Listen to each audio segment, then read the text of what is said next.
Dear DSC aspirants, AP mega DSC 2025 syllabus మనకు release అయింది. ఒకసారి ఇంగ్లీష్ పార్ట్ను అబ్జర్వ్ చేద్దాం. మనకు 5th పార్ట్లో వచ్చేసి లాంగ్వేజ్ 2 కింద ఇంగ్లీష్ పార్ట్ని ఇవ్వడం జరిగింది. ఇందులో 8 మార్క్స్కి ఇంగ్లీష్ నుండి మనకు క్వశ్చన్స్ ఇవ్వడం జరుగుతుంది. అంటే 16 questions, 8 marks. 3rd class to 8th class, difficulty level up to 10th class. So 10th class వరకు మనకు ఎలాంటి టాపిక్స్ని అయితే ఇంట్రొడ్యూస్ చేసి ఉంటారో అవన్నీ కూడా అప్ టు 10th లెవెల్లో మనం ఒకసారి అబ్జర్వ్ చేయాల్సినటువంటి అవసరం ఉంది. సో ఫస్ట్ మనం సిలబస్ని అబ్జర్వ్ చేసినట్లయితే సిలబస్లో ఫస్ట్ వన్ పోయిట్స్, ఎస్సేయిస్, novelist, dramatist and their works. సిలబస్ను మనం పరిశీలించినట్లయితే మనకు ప్రీవియస్ సిలబస్ డిఎస్సికి ఏదైతే ఉందో సేమ్ సిలబస్ ఇప్పుడు కూడా ఇవ్వడం జరిగింది. సో ఇందులో ఎలాంటి చేంజెస్ లేవు. Second one writing of discourses. ఇందులో డిస్కోర్స్లో వచ్చేసి మనకు story writing, essay writing, letter writing, editorial writing, press writing, note making, autobiography and బయోగ్రఫీస్ని ఇచ్చారు. ఇందులో కూడా సేమ్ అన్నీ కూడా మనకు ఓల్డ్ సిలబస్లో ఇచ్చినటువంటివే. ఇందులో కూడా ఎలాంటి చేంజెస్ లేవు మనకు. అలాగే థర్డ్ వచ్చేసి pronunciation, sounds, use of dictionary. So చూస్తే ఓవరాల్గా చూస్తే 4th one parts of speech ఉంది, 5th వన్ టెన్సెస్ ఉంది. సో అలాగే టైప్స్ ఆఫ్ సెంటెన్సెస్ ఉంది, ఆర్టికల్స్ అండ్ ప్రిపోజిషన్స్ అన్నీ కూడా మనకు ప్రీవియస్ సిలబస్లో ఏవైతే ఇచ్చున్నారో అవే ఇప్పుడు కూడా ఇవ్వడం జరిగింది. సో జాగ్రత్తగా మీరు అబ్జర్వ్ చేయాల్సింది ఏంటి అంటే ఇప్పుడు poets, essayist, novelist, dramatist and their works text బుక్స్లో 10th క్లాస్ వరకు మనకు ఎవరినైతే రైటర్స్ని ఇంట్రొడ్యూస్ చేశారో ఫస్ట్ వాళ్ళకి సంబంధించినటువంటి ఇన్ఫర్మేషన్ను నేర్చుకోండి. తర్వాత వచ్చేసి అలాగే మనకు తెలుగు సాంస్క్రిట్ అకాడమీ, అందులో మనకు వీటికి సంబంధించినటువంటి ఇన్ఫర్మేషన్ కొంతవరకు ఇవ్వడం జరిగింది. సో రైటర్స్ మరియు వాళ్ళ యొక్క వర్క్స్ను కూడా అక్కడ ఇంపార్టెంట్ వాళ్ళవి ఏవైతే రచనలు ఉంటాయో అన్నింటిని కూడా మెన్షన్ చేశారు. వాటిని జాగ్రత్తగా నేర్చుకోవడానికి ట్రై చేయండి.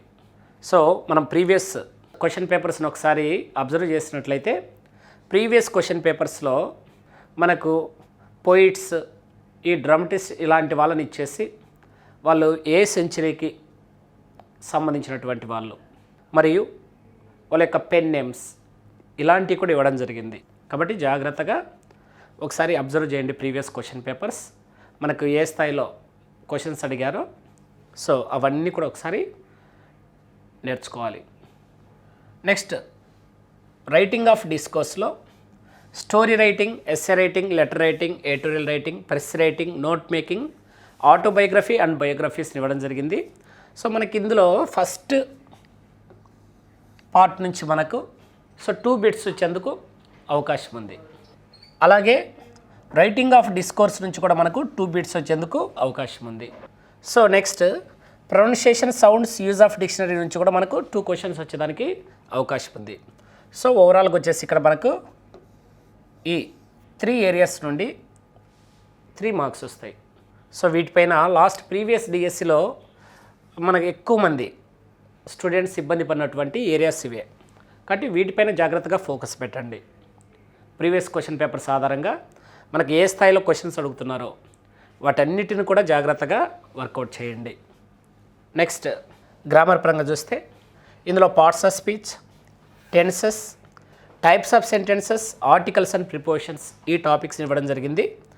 వీటిలో కూడా పార్ట్స్ ఆఫ్ స్పీచ్ ఈ టాపిక్స్ని అబ్జర్వ్ చేస్తే ఇటీవల జరిగినటువంటి టెట్ పేపర్స్ మీరు ఒకసారి అబ్జర్వ్ చేసినట్లయితే ఏవైతే డిఎస్సికి మనకు టెట్కి డిఎస్సికి సేమ్ సిలబస్ ఉంటుందో వాటిలో మీరు వే ఆఫ్ క్వశ్చనింగ్ ఒకసారి చెక్ చేయండి. సో డిఎస్సిలో కూడా సేమ్ టాపిక్ మనకు ఉంది అంటే దానిలో టెట్లో కేవలం బేసిక్స్ లెవెల్స్ పైన మాత్రమే బిట్స్ని అడిగి ఉన్నారు. ఇప్పుడు మీరు పార్ట్స్ ఆఫ్ స్పీచ్ విషయానికి వస్తే ఈ పార్ట్స్ ఆఫ్ స్పీచ్లో identification of parts of speech అనేది మనకు టెట్ ఎగ్జామ్స్లో ఎక్కడ కవర్ అవ్వలేదు.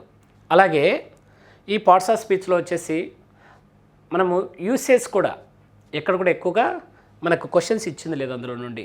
కాబట్టి డిఎస్సికి మనం ప్రిపేర్ అయ్యేటప్పుడు జాగ్రత్తగా పార్ట్స్ ఆఫ్ స్పీచ్లో identification of parts of speech, అలాగే ప్రతి పార్ట్స్ ఆఫ్ స్పీచ్ యొక్క యూసేజ్ అడ్వాన్స్ లెవెల్లో ప్రిపేర్ కావాల్సినటువంటి అవసరం ఉంటుంది. లాస్ట్ డిఎస్సి మీరు క్వశ్చన్ పేపర్స్ చూసినా కూడా అందులో మ్యాక్సిమం చాలా వరకు identification of parts of speech మీద ప్రతి పేపర్లో బిట్స్ అడగడం జరిగింది. సో క్రింది ఏ సెంటెన్స్లో రౌండ్ అన్నటువంటి వర్డ్ని అడ్జెక్టివ్గా ఉపయోగించడం జరిగింది. క్రింది వాటిలో 3 అడ్జెక్టివ్స్ ఉన్నటువంటి సెంటెన్స్ను గుర్తించండి. 2 నౌన్స్ ఉన్నటువంటి సెంటెన్స్ని ఐడెంటిఫై చేయండి. ఇలాంటి క్వశ్చన్స్ ఎక్కువగా అడుగున్నారు. ఇంకా అలాగే వీటిలో ప్రతి టాపిక్ నుంచి మనకు choose the grammatically correct sentence from the following అన్నటువంటి ఈ టైప్ క్వశ్చన్సే ఎక్కువ కవర్ చేస్తున్నారు లాస్ట్ ప్రీవియస్ పేపర్స్లో. సో ప్రతి టాపిక్ మీద కాన్సెప్ట్ పైన మంచిగా పట్టు సంపాదించండి. వాటిలో ఎక్కువ భాగం ఇలాగే గ్రామటికల్గా కరెక్ట్గా ఉన్న సెంటెన్స్ ఏంటి, ఇన్కరెక్ట్గా ఉన్న సెంటెన్స్ ఏంటి. సో ఇలాంటి ఐడెంటిఫై చేయాలంటే మనం 4 ఆప్షన్స్ని జాగ్రత్తగా అబ్జర్వ్ చేసి ఆ సబ్జెక్ట్ నాలెడ్జ్తో మనం ఆన్సర్ చేయాల్సినటువంటి అవసరం ఉంటుంది. ఫిల్ ఇన్ ద బ్లాంక్స్ టైప్లో చాలా తక్కువగా క్వశ్చన్స్ ఆడడం జరిగింది. అలాగే టెన్స్లో కూడా ఈ టాపిక్లో మనకు యూసేజ్ జాగ్రత్తగా చెక్ చేయండి. ఒక టెన్స్కి మరొక టెన్స్కి వాటికి మధ్య ఉన్నటువంటి సిమిలారిటీ ఏంటి, మరియు ఆ టెన్సెస్ మధ్య ఉన్నటువంటి డిఫరెన్స్ ఏంటి, ఇలాంటి వాటిని జాగ్రత్తగా పరిశీలిస్తూ ప్రిపేర్ అవ్వాల్సిన అవసరం ఉంటుంది. అలాగే టైప్స్ ఆఫ్ సెంటెన్సెస్. ఈ టైప్స్ ఆఫ్ సెంటెన్సెస్లో మనం స్ట్రక్చర్స్ బేస్డ్ అలాగే మీనింగ్ బేస్డ్లో కూడా జాగ్రత్తగా ప్రిపేర్ అవ్వండి. సో డిక్లరేటివ్ సెంటెన్స్ ఏంటి, ఇంట్రాగేటివ్ సెంటెన్స్ ఏంటి, ఇంపరేటివ్ సెంటెన్స్ ఏంటి, అలాగే ఎక్స్క్లమేటరీ సెంటెన్స్ ఏంటి. ఇది కేవలం ఐడెంటిఫికేషన్ మీద మాత్రమే క్వశ్చన్స్ అడిగి ఉన్నారు టెట్లో. వీటిపైన కూడా జాగ్రత్తగా పట్టు సంపాదించండి. సో అలాగే simple, complex, compound sentences. So ఈ సింపుల్, కాంప్లెక్స్, కాంపౌండ్ సెంటెన్సెస్ ఐడెంటిఫికేషన్తో పాటు వాటి యొక్క ట్రాన్స్ఫర్మేషన్ కూడా జాగ్రత్తగా చూడండి. సింపుల్ నుంచి కాంప్లెక్స్లోకి, కాంపౌండ్లోకి ఎలా మార్చాలి. సో వీటిపైన కూడా ఫోకస్ చేయండి. So next articles and prepositions. ఈ టాపిక్ నుంచి ఫిల్ ఇన్ ద బ్లాంక్స్ టైప్లో కాకుండా మోస్ట్లీ క్వశ్చన్స్ అన్నీ కూడా గ్రామటికలీ కరెక్ట్ స్టేట్మెంట్ని, ఇన్కరెక్ట్ స్టేట్మెంట్ని ఐడెంటిఫై చేయమని ఇచ్చున్నారు ప్రీవియస్ డిఎస్సి పేపర్స్లో. కాబట్టి ఈ ఆర్టికల్స్ అండ్ ప్రిపోజిషన్స్ టాపిక్స్లో జాగ్రత్తగా ప్రతి రూల్ని అబ్జర్వ్ చేసి ఆన్సర్ అక్కడ చేసేటప్పుడు కూడా కరెక్ట్ సెంటెన్స్ని ఐడెంటిఫై చేయమన్నారా, ఇన్కరెక్ట్ సెంటెన్స్ని ఐడెంటిఫై చేయమన్నారా. సో అవి జాగ్రత్తగా చెక్ చేసుకొని ఆన్సర్ చేయండి. ఇలా చేసినట్లయితే మీకు ఇంగ్లీష్లో maximum score, out of score తెచ్చుకోవడానికి ఛాన్స్ ఉంటుంది.